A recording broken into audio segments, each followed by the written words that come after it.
It's winter holiday time on the island of Sodor.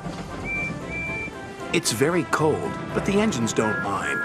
They love this time of year when the stations look jolly in their decorations.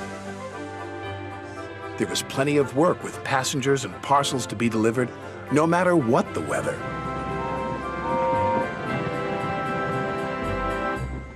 "Driver says there's more snow on the way," said Edward. "We'll soon be wearing our snow plows," said James. "You'll enjoy that, won't you, Thomas?" teased Henry. "You know I won't," said Thomas. "I don't like my snow plow."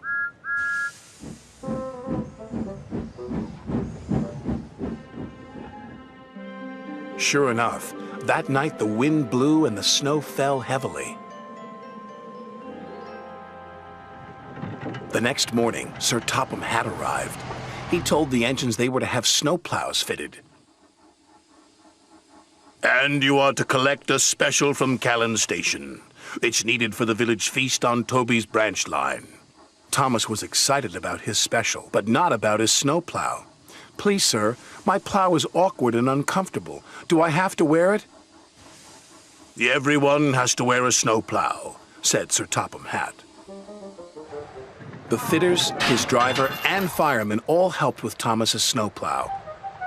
"We'll have to try that again," laughed his driver. "Big, horrid, awkward thing," Thomas grumbled. He was much happier when he arrived at Callan Station and saw his special. It was a beautiful Christmas tree. "The tree will have lights and stand in the middle of the village," said Edward. "Make sure you get it to Toby safely." "I will," said Thomas.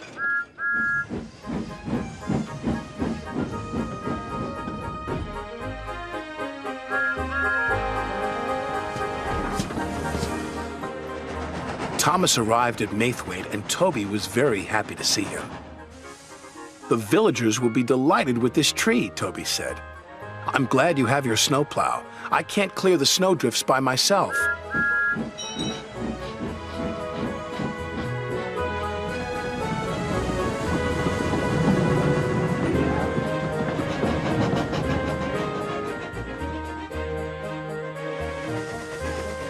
Thomas couldn't see.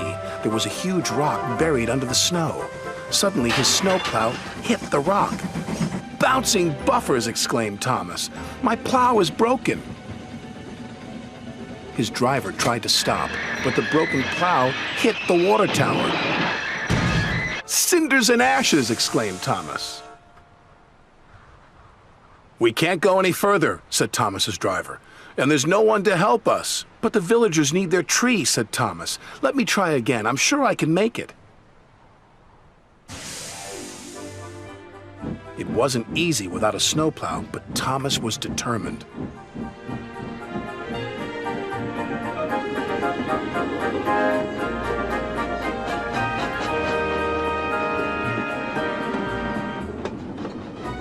He pushed, and he pushed, and he pushed.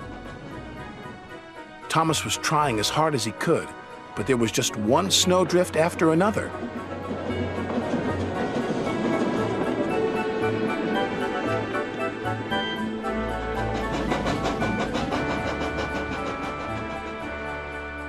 Finally, Thomas and Toby were pulling into the village station. Thomas whistled and the villagers cheered when they saw their beautiful tree. "Hooray!" they said. "Hooray!" The next day, Sir Topham Hatt sent for Thomas. Thomas was worried. What would Sir Topham Hatt say about his broken snowplow? But Sir Topham Hatt wasn't cross. He was very pleased. "The villagers had a wonderful feast," he said. "You were very brave to take on that snow without a plow." "Thank you, sir," said Thomas.